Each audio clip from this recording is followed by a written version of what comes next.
Baik, kita buka tanya jawab. Sebutkan nama dan dari mana, singkat, padat, jelas. Ada mic-nya? Apa gimana? Monggo, silakan.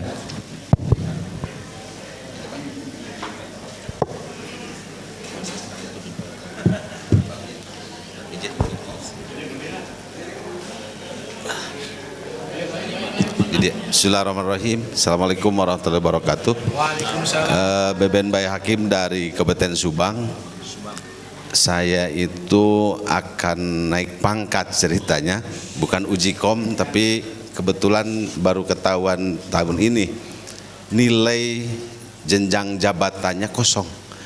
Kalau nilai kenaikan pangkatnya ada, tapi di jenjang jabatannya kosong. Dari mulai tahun 2023 sampai 2024-25, jadi itu nilainya kosong, Pak. Ini bingung saya, jadi arahannya dari Pak Bapak kita semua, Pak Kasubdit, itu barangkali yang bisa saya sampaikan. Pak kompresinya nggak ada ya? Iya, Pak integritasnya nggak ada ya? Pak integrasi kosong. Pak, iya kosong. Makasih. Assalamualaikum warahmatullahi wabarakatuh. Sebutkan selanjutnya nama dan dari mana? Bismillahirrahmanirrahim. Assalamualaikum warahmatullahi wabarakatuh. Nama saya Muhammad dari Kota Tasikmalaya. Ingin menanyakan nasib P3K. Penyuluh itu ada PNS, ada P3K. Yang tadi disebutkan tentang kenaikan pangkat, tentang menjadi kepala KUA, itu rasanya untuk PNS. Bagaimana untuk P3K? Apakah ada kenaikan pangkat? Saya saja masuk P3K itu sebetulnya sudah S2, tapi dimasukkan jadi S1-nya. Jadi pangkatnya leutik deui. Untuk saya sudah dosen, lektor, tapi jadi turun gitu. Kemudian yang kedua, apakah yang menjadi penyuluh itu hanya PNS atau P3K juga bisa jadi kepala KUA? Terima kasih. Assalamualaikum warahmatullahi wabarakatuh. Waalaikumsalam. Satu lagi, termin pertama, silakan. Gantian, yang perempuan dulu deh, Kang. Biar anget. Biar yang perempuan dulu coba dari hip hop. Nah, nanti habisnya Kang, mangga. Assalamualaikum warahmatullahi wabarakatuh. Saya Ibu Ainur Hasanah dari Penyuluh Agama Islam Fungsional Ahli Muda. Insya Allah berkas UKOM sudah lolos. Yang beberapa minggu ke belakang itu ada pembekalan, ada penjelasan berkaitan bagaimana kita menghadapi CAT atau dalam hal wawancara. Yang saya masih bingung, mudah-mudahan ada pencerahan di sini. Biasanya sama ibu-ibu suka kalau ada seperti ini langsung dari Pak Kasubdit terutama. Yang saya bingungkan ini di saat wawancara. Di saat wawancara kan kita sebagai ahli muda itu harus menjawab persoalan yang ada di masyarakat itu secara pemikiran ahli media. Ada kata-kata kunci yaitu kalau buat ahli muda itu analisis, sedangkan untuk ahli media itu adalah evaluasi. Jadi misalkan di saya itu persoalan yang ada di masyarakat itu kan berkaitan dengan misalkan BTQ, terus ada juga berkaitan sama pemberdayaan lansia dan juga hal-hal lain. Saya minta pencerahan dari Pak Kasubdit. Tatkala tadi pertanyaan kan apa yang Anda lakukan untuk memberdayakan para lansia? Di saya contohnya sudah ada berjalan kegiatan para lansia ba'da maghrib. Ba'da maghrib itu rutin, setiap ba'da maghrib sampai isya itu ada kajian dengan termasuk saya sebagai pemateri dan pemateri lainnya adalah para ustadz yang biasa aktif di masjid tersebut. Bagaimanakah saya cara menjawab supaya seperti kasus seperti itu para lansia yang tadinya mungkin kurang pencerahan, kurang ada teman sebaya, sehingga kami fasilitasi dengan adanya kegiatan kayak kajian gitu, karena itu kayak sekolah juga gitu. Ada materi-materinya tidak hanya satu, tapi dibagi-bagi tugas, ada ya Pak fikihnya sampai yang lainnya itu terbagi. Bagaimanakah ada jawaban yang tepat sebagai penyuluh ahli muda yang mau ke jenjang penyuluh madya? Terima kasih. Seperti itu. Terus ada satu maaf Pak, kami sebagai PNS memang terutama yang jadul, dulu kan pernah banyak link My ASN lah, termasuk EPA itu sempat kami isi. Cuman terabaikan karena bagi ibu-ibu seperti saya, jadi kebanyakan link, kebanyakan apa, itu jadi bingung mana yang sedangkan kita kan fokus yang membina umat. Jadi mohon kalaulah memang sebagai kami sebagai PNS itu harus mengisi, itu ada kesinambungan sosialisasi dan penekanan bagi kami mana yang mestinya seperti tadi ya, ada sertifikat, ada SK, apapun itu harus diupload. Nah itu sehingga kami ada yang mengingatkan secara kontinu dan kami tidak abai. Itu panginten hatur nuhun atas pencerahannya. Wassalamualaikum warahmatullahi wabarakatuh. Waalaikumsalam. Kita coba jawab 3 dulu ya. Yang pertama Kang Beben Bahyakim. Kang Beben, kan nomor saya punya Kang. Kenapa nggak nanya dari kemarin Kang? Jadi gini Kang, tahun 2020 itu kita masih bisa konvensional. Ya. 2020, 2021, 2022 itu bisa naik pangkat konvensional. Kita tuh Kang Wiwin tuh saksinya. Beliau adalah tim penilai angka kredit kami. 2022 barulah dimulai pak integrasi. Gitu. Nah, kenapa bisa kosong? Makanya saya bingung kok bisa kosong. Padahal di April 2024 kami sudah bilang ke Kanwil masing-masing, tolong teman-teman yang belum ada pak integrasinya lapor ke kami biar kami buatkan gitu. Sekarang Kang Beben maaf ke berapa? 4A? 4B? Kosong.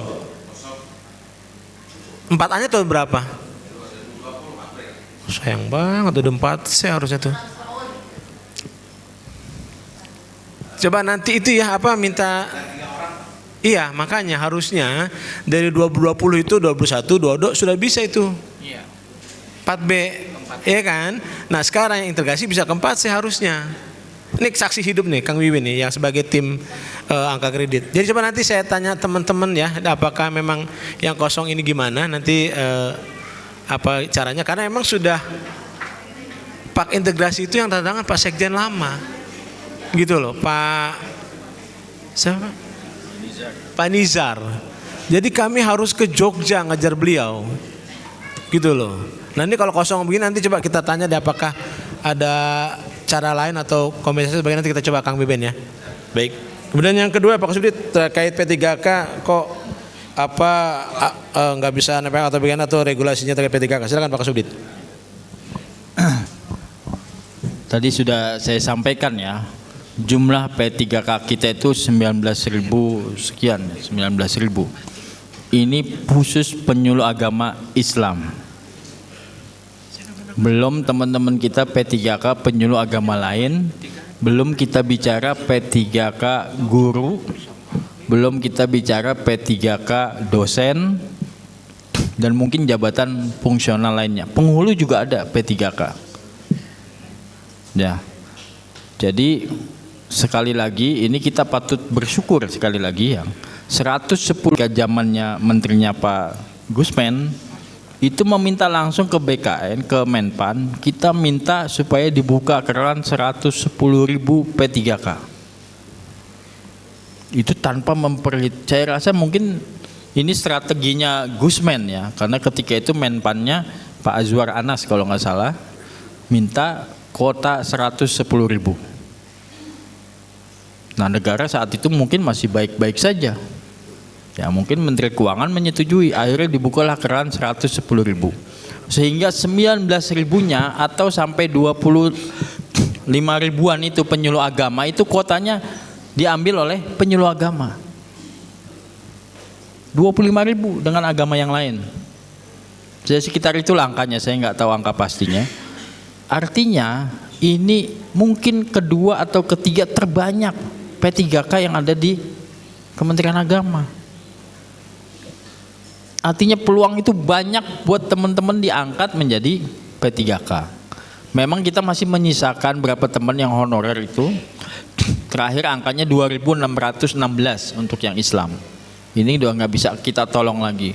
Ketika P3K awal dibuka masih kurang, buka lagi tahap 2, buka lagi tahap selanjutnya, buka lagi sampai tahap paruh waktu.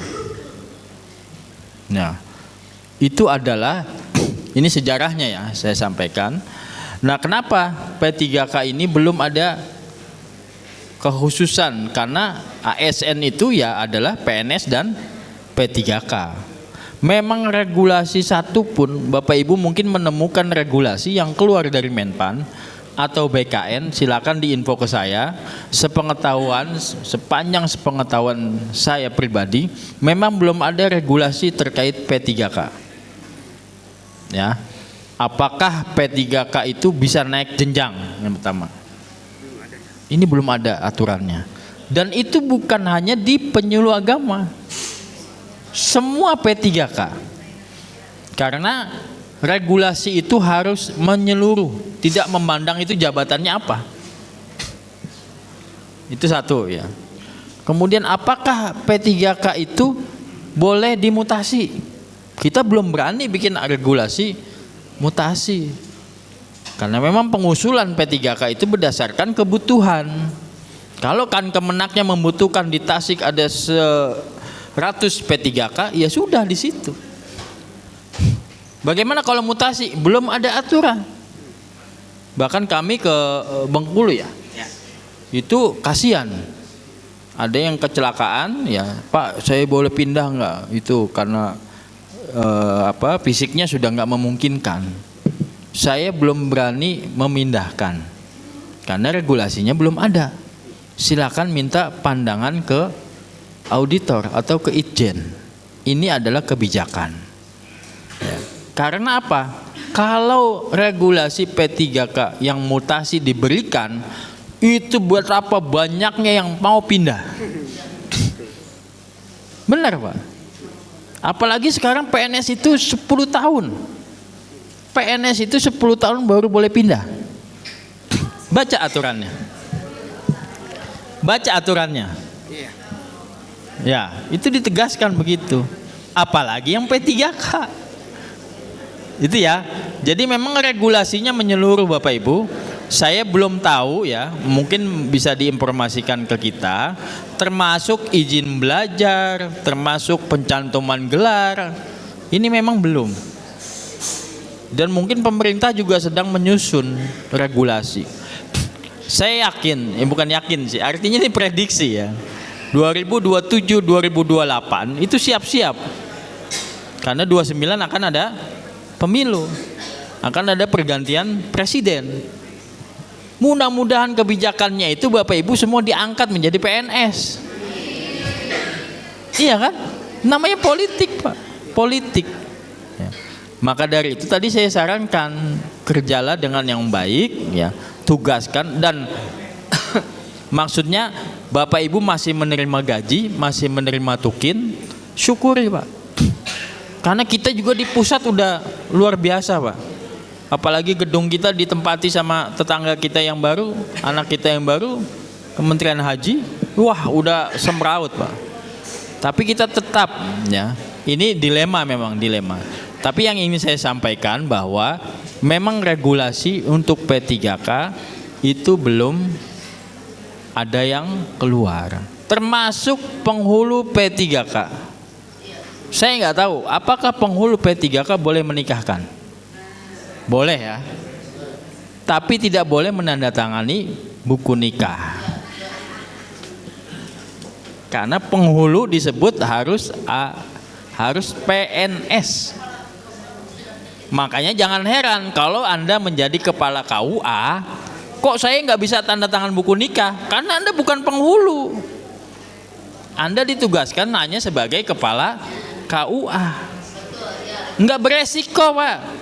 Ada kita yang mungkin semangat menjadi kepala KUA, saya akan menandatangani buku nikah. Kalau ada masalah di buku nikahnya, Bapak Ibu siap nggak? Resiko hukum. Ya kan? Resiko hukum.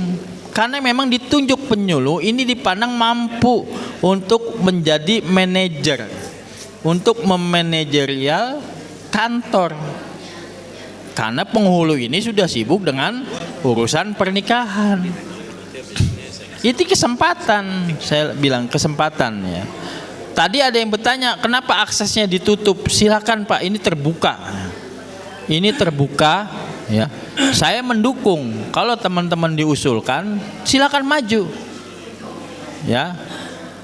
Dan memang itu menjadi sekarang ini semua by system. Ini saya di grup udah banyak admin-admin di kabupaten, di UP Kepegawaian, di UP Kanwil, ini selesai nih. Kemenak hari ini jam malam ini selesai mengusulkan.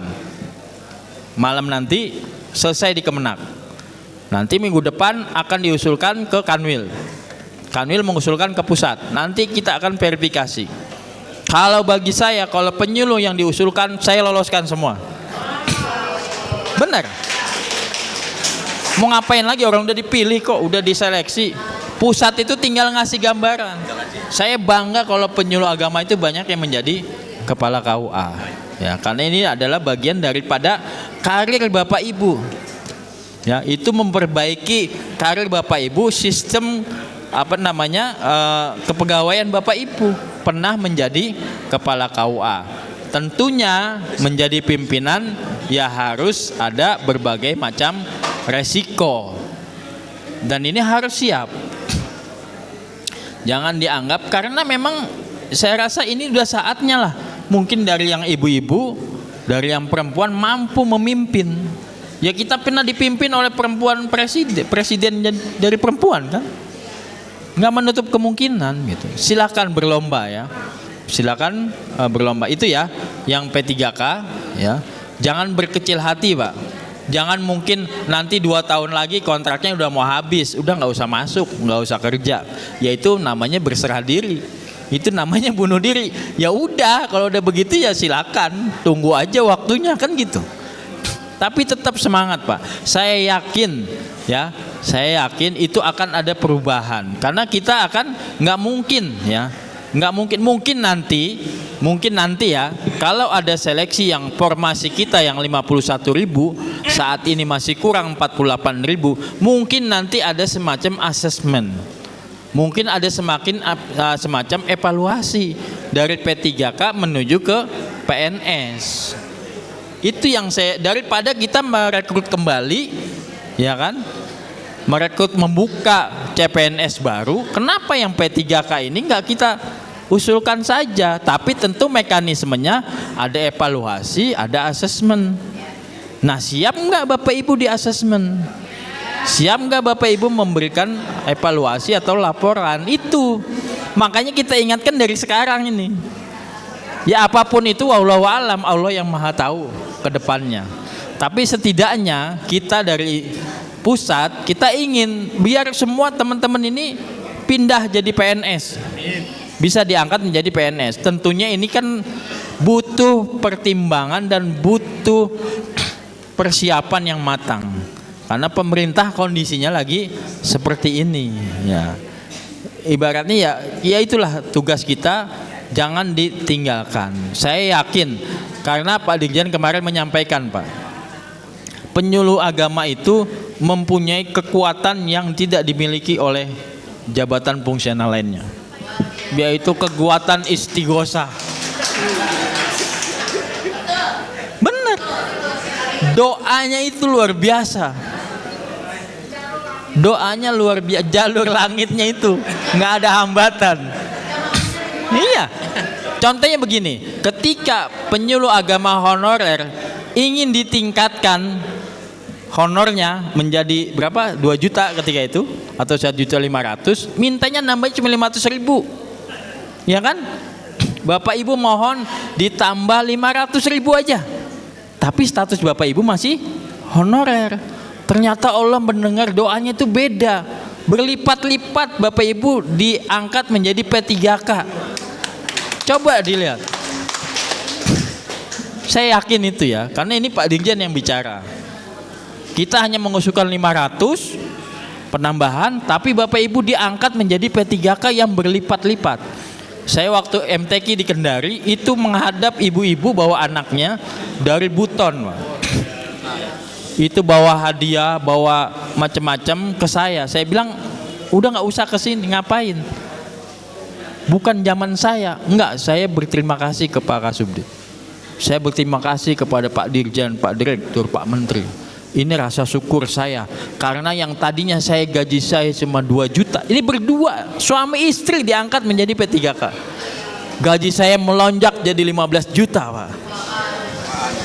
Subhanallah ya. Itu nggak tahu ya, itu takdir dari Allah. Tapi saya yakin Bapak bekerjalah dengan hati, dengan ikhlas. Insya Allah Allah nggak diam. Akan ada perubahan-perubahan. Ini uji kom ini tahapan, bukan ujian. Tahapan yang harus Bapak Ibu lalui. Kalau saya sih maunya nggak usah ada uji kom, langsung aja naikin aja. Tapi ini prasyarat, Pak. Syarat yang harus Bapak Ibu lalui. Bahkan Pak Direktur sudah wanti-wanti dibantu yang memang nilainya agak kurang. Itu sudah. Ya. Ketika portofolio alhamdulillah banyak yang bagus nilainya. Sudah kita nilai ya. Nah, nanti di saat uji kom, namun bantu kami juga serius. Bukan formalitas, serius, Pak. Yang uji kom ya, mohon ya. Luangkan waktu 1 minggu ini aja ya, Bapak Ibu belajar, buka-buka lagi, konsentrasi ya kan, konsentrasi supaya hasilnya juga maksimal, bukan formalitas ya. Karena kita akan dinilai, Pak. Wah, pelaksanaan uji kom di penyuluh agama Islam nggak benar, karena orang yang nggak bisa jawab bisa lulus. Nah, ini kan jadi pertanyaan, nanti akan dinilai kita. Beda kalau kita nanti kalau sudah tidak dipercaya, nanti Bapak Ibu akan ikut uji komnya di BKN. Saya nggak bisa nolong lagi itu. Dan bahkan berbayar. Berbayar itu, Pak. Coba lihat JF yang lain. Berbayar. Kemarin Bu Linda kemarin ikut uji kom ahli media analis. Itu melalui BKN. Dan dia udah 2 kali sampai uji kom nggak lolos. Berkali-kali, Pak. Makanya kita ini instansi pembina kita, jangan takut. Tapi bantu kita juga yang serius, bukan asal-asalan. Karena akan dipertanggungjawabkan, Pak. Gitu ya. Mohon seminggu ini silakan mau bikin Zoom mau apa diskusi, ini masih ada 2-3 hari, ya kan? Mau belajar kelompok bersama silakan. Ya, kami sudah sosialisasi berkali-kali. Ya mohon itu dipelajari. Jangan takut, Bu. Ini menjawab tadi yang Bu Hasanah ya, jangan takut ya. Kita sudah sosialisasi, jawab yang memang merasa Bapak Ibu itu betul. Jawab aja dengan yakin. Ya, di situ kita bisa menilai. Ya, saya yakin saya yang nyusun soalnya juga, saya yang mengoreksi soalnya. Mas Heru nggak tahu soalnya apa, nggak tahu. Tapi saya yakin soalnya itu bisa dijawab. Karena itu pekerjaan Bapak Ibu semua. Bagaimana tadi Ibu sudah mengklasifikasi, bagaimana yang mudah menganalisis, bagaimana yang media mengevaluasi. Itu kan kata-kata kuncinya kan sudah tahu. Ya kan? Saya nggak perlu mengajari bebek berenang. Karena penyuluh ini dikasih materi langsung hafal semua. Langsung paham. Karena soal itu yang saya baca, itu pekerjaan Bapak Ibu sehari-hari. Bahkan kita menyusun soalnya itu jawabannya pasti salah, yang 3 itu salah. Yang paling benar 1. Pertanyaan kemana jawabannya beda. Pokoknya gampang, Bu. Jangan takut, jangan down, dan jangan dianggap ini sebagai ujian. Ini hanya membahasakan apa yang sudah Bapak Ibu lakukan. Saya rasa itu ya sudah dijawab semua ya. Mudah-mudahan ya kesempatan kita ini tidak sampai di sini, kita koordinasi terus ya. Kalau mau ada lagi silakan, kami bebas ya. Bapak Ibu kan harus pulang. Kalau kami dikasih nginep sama Pak Ujang ini. Terima kasih. Iya, baik, kita kasih 3 lagi ya. Pak Kasubdit sih kasihannya teman-teman karena harus pulang. Kalau kami mah subuh kita jabanin karena udah kasih kamar Pak Ketua. silakan. Yai, sebutkan nama dan dari mana. Bismillahirrahmanirrahim. Assalamualaikum warahmatullahi wabarakatuh. Waalaikumsalam. Nama saya Didin Hasanuddin dari PD Ipari Majalengka. Saya udah follow akun Pak Kasubdit Pak, TikTok. Dua pertanyaan. Yang pertama mengenai wawancara itu Pak, yang uji kom. Ini biar rekan-rekan yang bertanya-tanya karena online kan Pak ya, online. Nah, andai kata trouble, nah itu bagaimana? Apakah diulang atau bagaimana? Kemudian yang kedua, kemarin ada pendataan yang 4C Pak. Nah, itu progresnya bagaimana Pak? Apakah yang di kabupaten tidak layak di kabupaten harus ke provinsi atau yang dikirim ke IKN Pak? Terima kasih Pak. Assalamualaikum warahmatullahi wabarakatuh.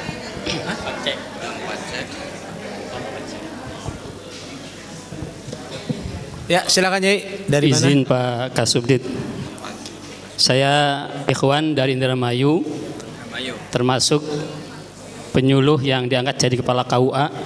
Ada 4 orang, satunya perempuan, Ibu Haji Un Kurniasi. Terus terang saya tambah motivasi dan pede ketika Pak Kasubdit bahwa jabatan kepala KUA dibuka untuk penyuluh itu adalah peluang dan harus direbut. Ada beberapa hal dari 1 bulan lebih ini Pak Kasubdit setelah saya dapat amanah baru ini. Yang pertama, yang kami tahu bahwa Pak Kasubdit itu insya Allah adalah ahli Al-Quran dan ahli tafsir Al-Quran. Maka saya mohon pencerahan dari Pak Kasubdit tentang makna sultan. Dalam hadis, as-sultan waliyu man la waliyalah. Kami memahami bahwa sultan di situ adalah penguasanya, pejabatnya, bukan tenaga teknisnya. Ketika di KMA 30 menyebutkan bahwa ketika kepala KUA itu dijabat oleh penyuluh, maka yang menjadi wali hakim adalah penghulu atau petugas yang ditunjuk. Nah, menjadi diskusi kami klausul atau pejabat atau pegawai yang ditunjuk itu. Itu yang pertama Pak Kasubdit. Kemudian yang keduanya perlu ada sinkronisasi antara regulasi dan sistem yang ada. Bahwa ada PMA 24 tahun 2024, ada Perdijen 473 2020, ada PMA 30 2024 dan terakhir 1644 tahun 2025. Di 1644 2005 itu uraian wewenang tanggung jawab kepala KUA apapun backgroundnya, penghulu ataupun penyuluh diuraikan.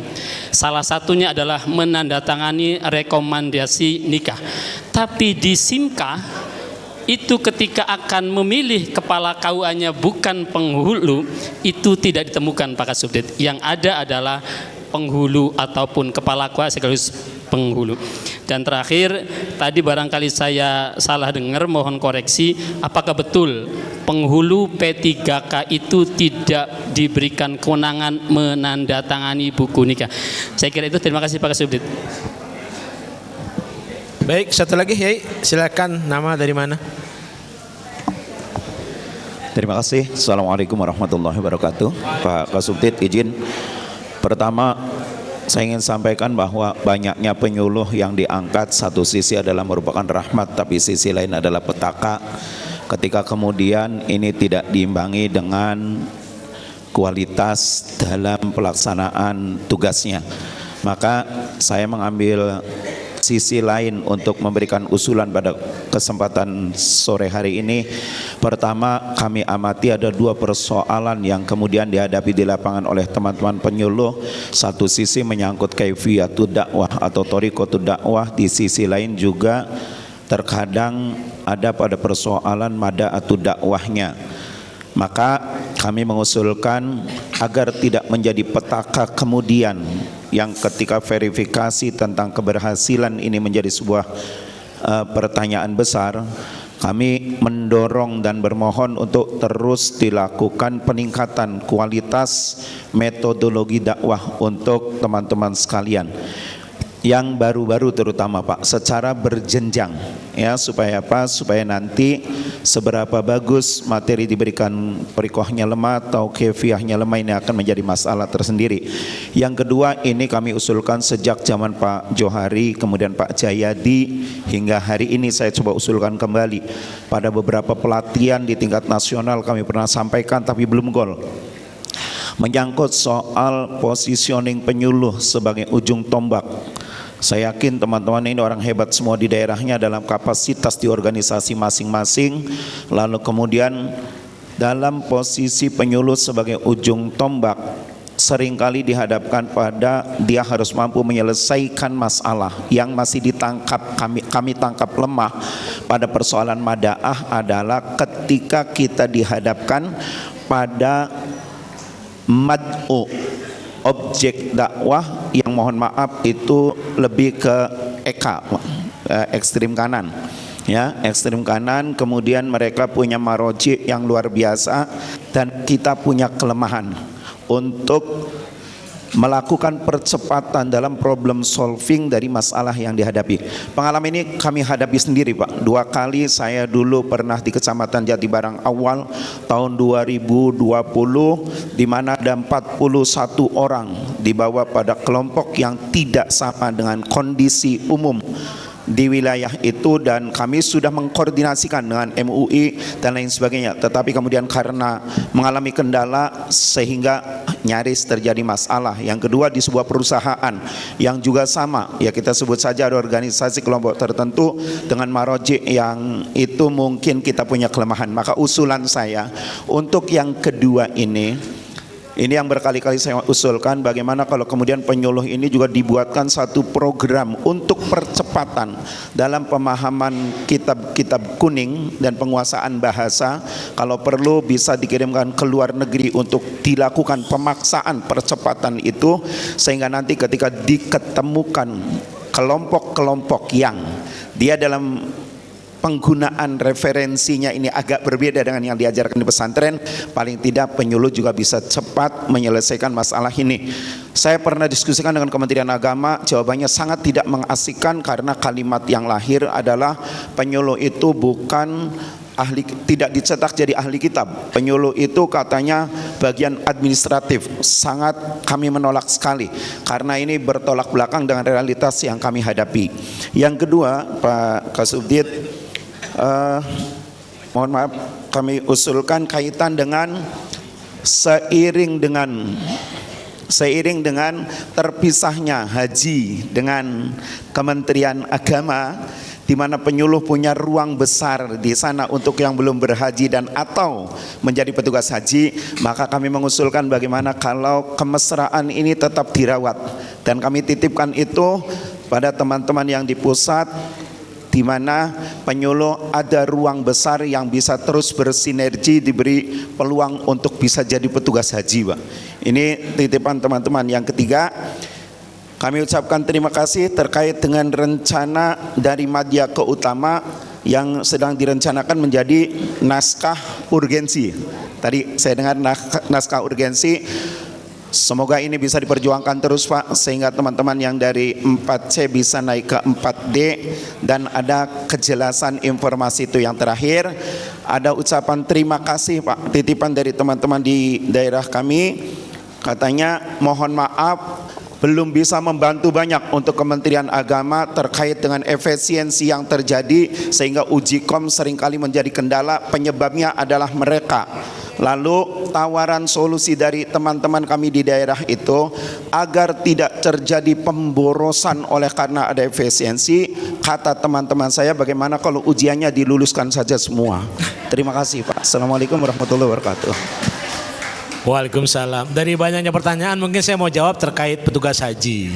Jadi gini Yai, salah satu buktinya kita kasih rekomendasi tuh pojok tuh Neng Atia, itu kita kasih rekomendasi untuk ikut ujian haji, dan bahkan ketua PW Jateng dan sekretarisnya berangkat.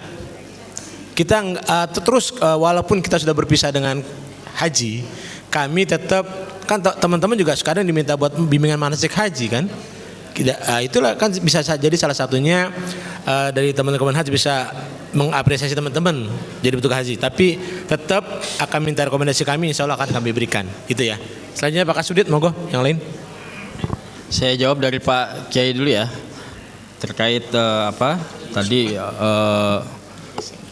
yang pertama program ya, berhadapan dengan mungkin yang dihadapi itu kaum kanan tadi ya, yang lebih hebat, yang lebih pintar dari kita misalnya.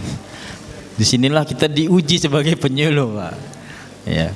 Orang kan taunya kita mampu berhadapan dengan mereka yang agak ke kanan. Saya punya pengalaman ketika itu saya ikut Pak Samsul Bahri dulu ke mungkin sama Mas Heru. Kita masuk ke Nusa Kambangan itu ke tempat para napi teroris. Ya. Yang kasus di Tasik, kasus di mana-mana itu di situ. Itu udah high rise ya. Penjaranya luar biasa.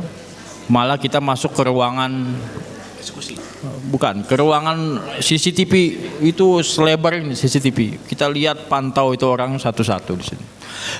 Nah, intinya adalah ketika kita dihadapi oleh mereka dalilnya kuat, Pak. Pokoknya dibilang siapa yang berhadapan, ini dari penerangan agama Islam, Kementerian Agama, wah ini togut gitu, langsung dicap kita togut, Pak. Ini otaknya sudah dicuci, sudah nggak bisa Nah, kebetulan Pak Direktur yang berhadapan itu. Jadi disinilah seorang penyuluh harus bisa. Ya, kalau memang belum mampu jangan maju, Pak. Nanti Bapak ke bawah. Beneran, dicuci otaknya. Artinya begini, saya ingin, inilah klasterisasi penting. Tidak semua Bapak Ibu penyuluh agama mampu berhadapan dengan orang seperti ini. Begitu kan ya? Nah, saya rasa inilah gunanya kita bergabung di IPARI, Pak. Pengurus daerah IPARI. Kita paham teman-teman kita ada yang mampu sekali mengurus masalah ini. Mohon nanti bila ada masalah seperti itu diskusikan siapa yang harus berhadapan. Tentunya bukan kita pede, malah nanti kita yang disalah-salahin. Ini perlu belajar. Makanya di Bimas Islam ya kita punya namanya sekolah resolusi konflik yang digagas Urais. SPAK itu ya, SPAK atau DEPAK atau ARK namanya, apapun itu. Mohon kalau memang kita belum mampu, jangan terjun ke situ. Ya, kita minta bantuan, Pak.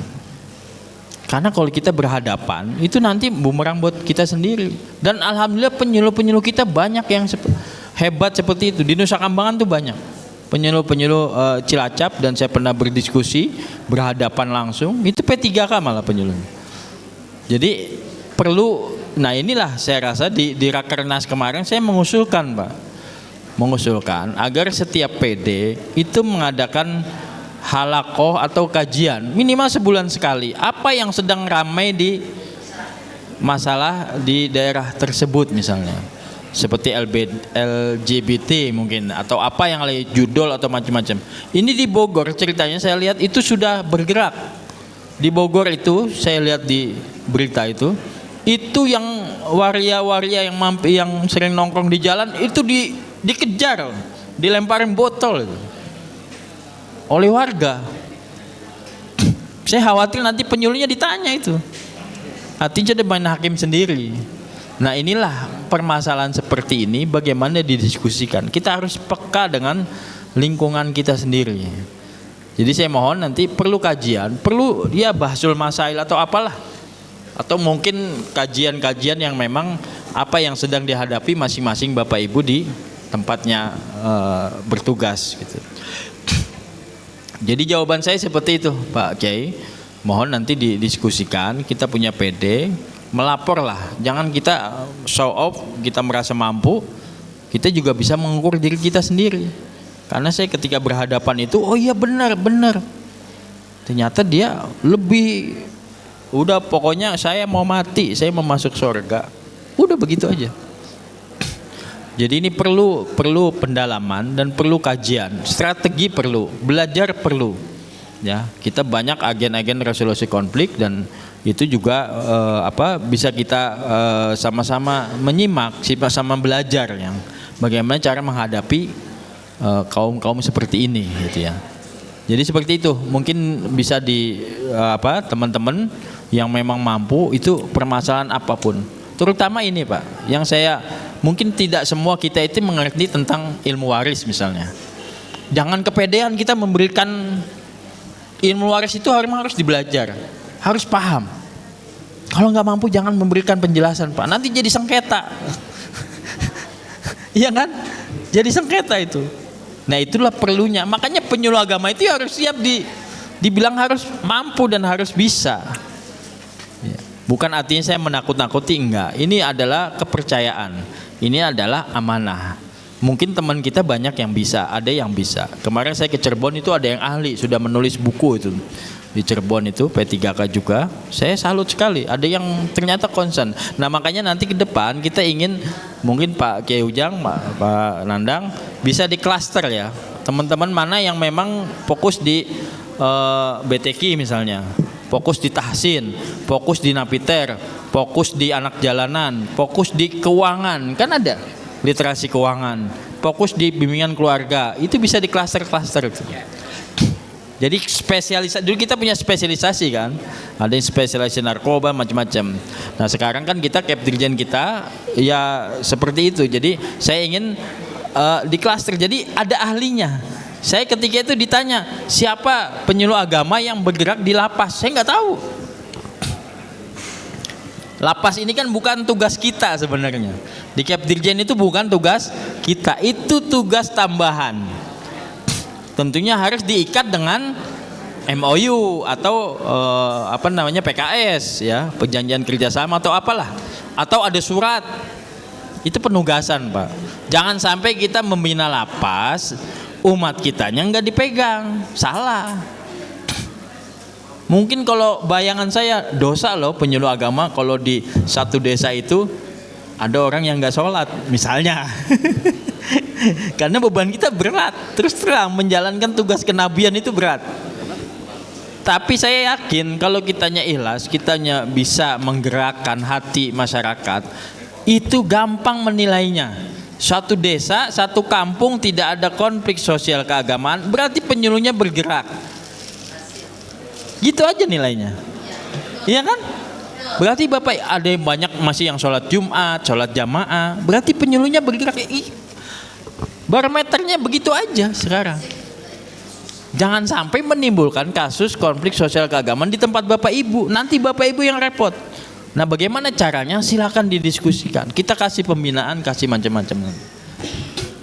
Namun memang kondisi saat ini seperti itu Pak. Paling kita pembinaan bisa lewat Zoom. Namun kami memang dikejar banyak harus yang diselesaikan. Makanya kita minta bantuan dari IPARI. Silakan didiskusikan. Kami siap diundang walaupun Zoom walaupun apa. Kemarin saya setiap hari Pak, setiap hari nasional itu minta dari PW, dari macam-macam. Silakan selagi kita mampu kita. Namun butuh bantuan teman-teman ini yang para senior ini ya. Para senior ini saya mohon yang sudah 4C, yang sudah madya dibimbing ya. Banyak CPNS kita kemarin 1.300. Saya nggak tahu tersebar di mana. Di Kerawang nih ada 10 kalau Kang Ujang bilang. Tolong dibimbing itu. Mereka masih fresh. Tolong dibimbing ya. Yang di tempat Bapak Ibu diajarkan bagaimana membentuk kelompok binaan dan macam-macam. Memang dia udah ditakdirkan menjadi penyuluh. Jangan disia-siakan. Tolong dibimbing itu. Itu mulai dari cikal bakal supaya semangatnya ada. Karena saya yakin dimanapun Bapak Ibu sebagai penyuluh itu nggak bisa hilang ketokohan Bapak itu sebagai tokoh umat. Dan satu lagi saya pesan di masing-masing kemenak ya. Ini bagus ya oleh-oleh dari Lumajang kemarin. Jadi di Lumajang itu ini saya menggambarkan aja. Mereka MOU dengan internal Kementerian Agama sendiri. Ya mungkin sudah dilakukan oleh Bapak Ibu.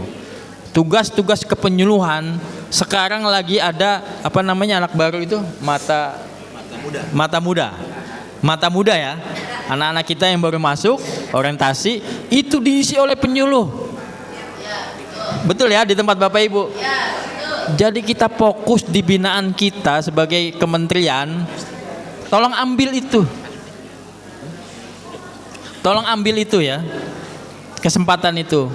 Jadi Kemenaknya bagus Pak. Saya pandang bagus karena dia bisa merangkul semua. Merangkul semua artinya ini lagi ada mata muda. Penyuluh kita gerakan. Bahkan di masjid-masjid itu imamnya di sekolah itu penyuluh. Khotibnya penyuluh. Lingkup kita aja itu kita juga ada kewalahan. Gitu loh. Nah, ini membantu program di setiap Kemenak. Yang mana ada Pontren di situ, ada Penmat di situ. Karena penyuluh itu ya penyuluh agama ya di Kementerian Agama, bukan hanya punya Bimas Islam. Tapi kita bisa membina di sekolah, di macam-macam. Itu bisa instansi kita sendiri. Itu boleh Pak dicoba ya. Boleh dicoba. Jadi supaya pembinaan kita berjalan. Nah, kemudian cepat saja ini tadi saya ditanya ahli tafsir terkait As-Sultan itu waliyun man la waliya lahu. Ya. Ya. Bapak Ibu harus mendefinisi sultan memang secara bahasa Arab ya berkuasa. Ya, lihat tafsir macam-macam itu berkuasa. Nah, Bapak Ibu itu diberikan kekuasaan sebagai kepala KUA. Namun boleh Bapak Ibu lihat ya, ini khusus tadi yang bertanya ya. Regulasi itu menentukan Pak. Kita punya undang-undang perkawinan. Ya, undang-undang perkawinan di mana di situ menjelaskan bahwa penghulu lah yang ditugaskan untuk menikahkan. Penghulu Pak. Coba dilihat lagi regulasinya. Saya juga berkali-kali diskusi ini dan memang wali hakim ini memang spesifik harus penghulu. Karena Bapak bukan tugasnya menikahkan. Bapak cuma tugasnya administrasi, Pak. Jangan mengambil ranah itu. Wali hakim ini berat loh. Secara duniawi atau secara akhirat itu berat wali hakim. Ya. Ya kalau nggak punya wali kan wali hakim nanti. Harus penghulu. Dan itu harus ada rekomendasi dari Kemenak. Gitu ya. Maksud saya urusan seperti ini memang masih kita bahas. Bapak baru sebulan di situ kan menjabat. Memang banyak regulasi yang memang harus penyesuaian ya antara penghulu dengan penyuluh. Kemarin Pak Dirjen itu mengibaratkan penyuluh itu adalah anak pertama, penghulunya anak kedua. Ibarat sayap itu sayap kiri sama sayap kanan. Kalau satu sakit itu nggak bisa terbang jauh itu burungnya. Jadi dua-duanya harus sehat. Toh rumah sendiri, rumah berdua, iya kan? KUA ini kan rumah kita berdua. Penghulu dengan penyuluh. Ya memang agak eksklusif kalau kalau penghulu ya, karena memang mereka harus tanggung jawab Pak. Dokumen buku nikah itu adalah dokumen negara yang berimplikasi hukum.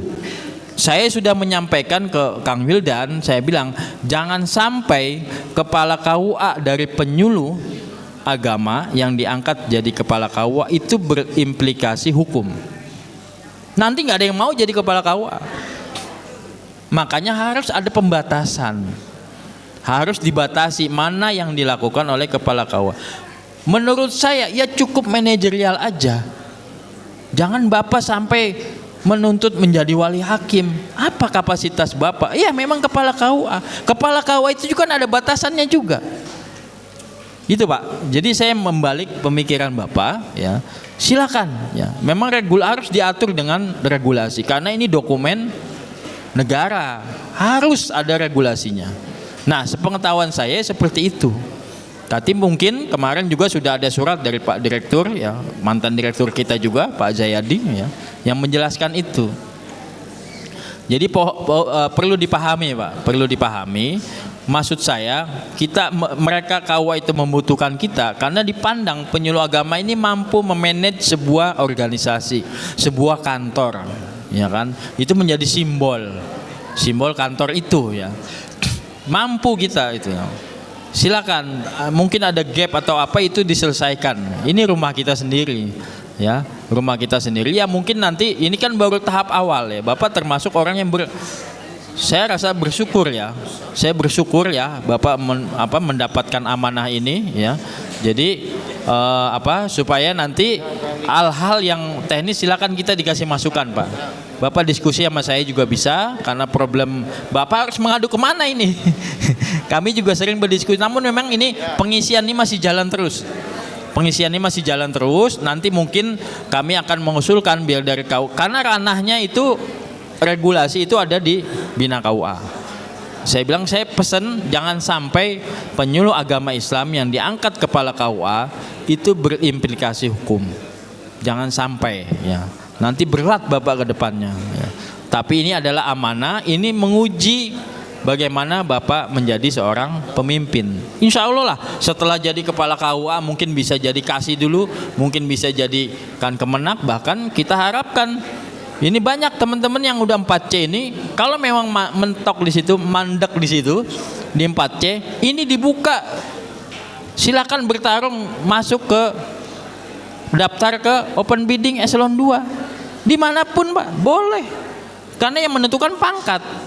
Sudah 4B silakan ikut. Saya bangga sekali kalau memang dari penyuluh ada yang menjadi kepala biro, ada yang menjadi kepala kanwil. Artinya berhasil dan dipercaya, dan keilmuannya pun jadi keilmuannya pun bisa diukur gitu ya. Silakan Pak. Tapi kalau memang Bapak nyaman untuk ya silakan, ini pilihan. Jadi sekali lagi, karena semua banyak di Pemda pun itu sudah banyak yang dibuka open bidding ya. Silakan kalau memang mau memperbaiki nasib dan memang ingin menguji ya kemampuan, itu saya sarankan ya. Jangan pikirin lagi nanti penyuluh itu, Bapak akan lebih tanggung jawabnya menjadi tingkatan yang lebih tinggi, menjadi eselon 2 gitu ya. Saya rasa itu ya Pak Kiai. Terima kasih ini atas waktunya dan kesempatannya. Silakan Bapak Ibu ini mau diskusi sama saya punya media sosial, punya TikTok, punya Facebook, silakan. Di situ kita diskusi ya, sedapat mungkin saya jawab ya. Karena memang membatasi ya, dunia maya kan nggak bisa dibatasi. Jadi silakan, ada apa yang mau ditanyakan silakan, sedapat mungkin saya akan coba membantu menjawab. Dan satu kita mohon doa ya, mohon doa. Ini sekali lagi memang doa itu kekuatannya para penyuluh. Kita mohon doa uji kom yang akan kita laksanakan ini bisa berjalan dengan lancar, dan tadi harapannya semuanya bisa lolos. Alhamdulillah semuanya bisa lolos mudah-mudahan ya. Saya rasa itu, terima kasih. Kurang lebihnya mohon maaf, dan salam dari Pak Direktur juga menyampaikan, karena saya atas izin Pak Direktur ya. Jadi mohon teman-teman diingatkan untuk belajar, ini tidak main-main untuk uji komnya. Mudah-mudahan hasilnya pun memuaskan, dan jangan lupa diiringi dengan doa ya, diiringi dengan doa. Saya rasa itu, terima kasih. Kurang lebihnya mohon maaf. Wallahu muwaffiq ila aqwamit thoriq. Assalamualaikum warahmatullahi wabarakatuh. Waalaikumsalam. Terima kasih. Sebelum ditutup Pak Kasubdit, kita mohon perkenan Ketua PW Pari Jabar untuk memberikan motivasi buat teman-teman yang akan mengikuti uji kom Senin lusa. Silakan Pak Ketua. Baik. Assalamualaikum warahmatullahi wabarakatuh. Yang saya banggakan orang tua kita Bapak Kasubdit Bina Penyuluh yang alhamdulillah bisa berkenan hadir dalam rangka Rakerwil PWI Pari Jawa Barat. Yang saya hormati dan saya banggakan Subdit Tim Evaluasi Penyuluh Republik Indonesia. Beliau-beliau ini adalah hamba-hamba Allah yang soleh ya. Orang tua kita Pak Kasubdit Bina Penyuluh orang yang soleh, ahli ibadah.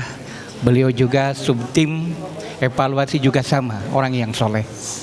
Dan beliau selalu mendoakan para penyuluh se-Jawa Barat. Yang paling utama adalah beliau pun mendoakan lewat kebijakannya ya, bahwa insya Allah peserta uji kom dari Jawa Barat, insya Allah dengan doa kebijakannya akan lulus semuanya. Ya, insya Allah. Ya, saya mohon kepada Pak Kasubdit dan juga Subdit tim, mohon untuk membantu para penyuluh Jawa Barat. Kalau agak kurang-kurang dikit mah dibantulah untuk bisa lulus, tuh ya. Dan insya Allah seluruh penyuluh Jawa Barat akan mendoakan Bapak panjang usianya, berkah rezekinya, kemudian disehatkan selamanya, dan insya Allah beliau adalah ahli surga. Amin ya Allah ya rabbal alamin. Dan saya berharap kepada para peserta nanti yang akan mengikuti uji kom, jangan kecil hati. Jangan kecil hati, komitmen diri itu jangan kecil hati. Tapi awas hati-hati ketika mengikuti CAT-nya. Ya, jangan sampai jeblok CAT-nya.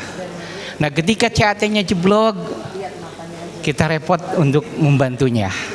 Tapi paling tidak ketika CAT-nya 80 atau 75, insya Allah dengan sekuat mungkin Ketua IPARI Jawa Barat memohon kepada orang tua kita, hamba-hamba Allah yang soleh ini, untuk bisa meluluskan seluruh peserta penyuluh yang ikut uji kom di Provinsi Jawa Barat. Makanya insya Allah jangan kecil hati, pasti lulus. Amin ya Allah ya Rabbal.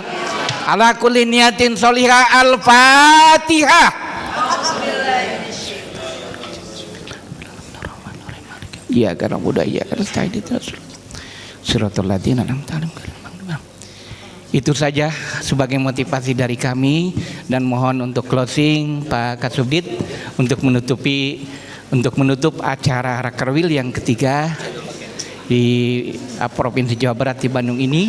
Dan kemudian setelah menutup, mohon untuk jangan dulu pulang, kita berfoto bersama dulu. Monggo Pak Kasubdit. Ya, saya dulu bentar. Ya, sebentar. Baik, untuk sesi ini kita cukupkan, nanti akan dipandu oleh MC. Kalau ada jarum yang patah, jangan simpan di lemari. Kalau ada kata yang salah, jangan simpan dalam hati. Wabillahi taufiq wal hidayah. Wassalamualaikum warahmatullahi wabarakatuh. Baik, terima kasih untuk hikmatnya acara ini. Tadi kan dibuka oleh pembawa acara, sekarang akan ditutup juga oleh peserta acara. Bu Rahmi. Baik Bapak dan Ibu, yang terhormat Kasubdit Bina Penyuluh Agama Islam Dr. Haji Jamaluddin M. Marki MALC, didampingi Kasubdim Evaluasi Kinerja Penyuluh Agama Islam Bapak Haji Heru Susanto, para peserta Raker IPARI Jawa Barat dan hadirin yang berbahagia. Menjadi penyuluh adalah jalan pengabdian. Melalui Raker ini, kita tidak hanya menyatukan ide, tapi juga menguatkan hati untuk terus mengabdi dan menjadi lentera penerang bagi masyarakat. Terima kasih untuk semua yang sudah berpartisipasi aktif, dan di ujung acara ini mari kita sama-sama mendengarkan sambutan dan sekaligus penutupan acara secara resmi akan disampaikan oleh Kasubdit Bina Penyuluh Agama Islam Dr. Haji Jamaluddin M. Marki LCMA. Padanya dipersilahkan. Bapak Ibu, mari sama-sama kita membaca hamdalah. Alhamdulillahirrabbilalamin. Rakerwil PW IPARI Jawa Barat secara resmi ditutup.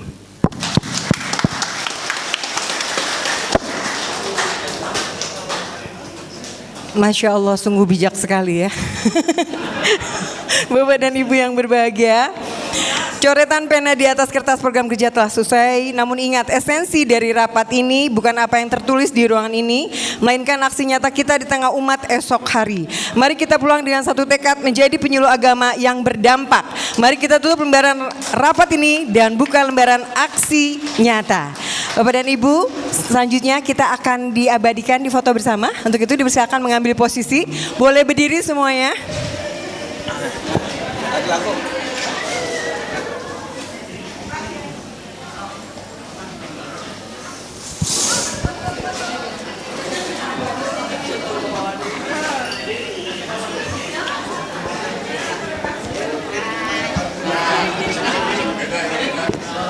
Ya, silakan mengambil posisi. Baik, boleh ada yang berdiri di depan, boleh. Mungkin ada yang mau duduk juga boleh. Silakan, mau duduk. Ya.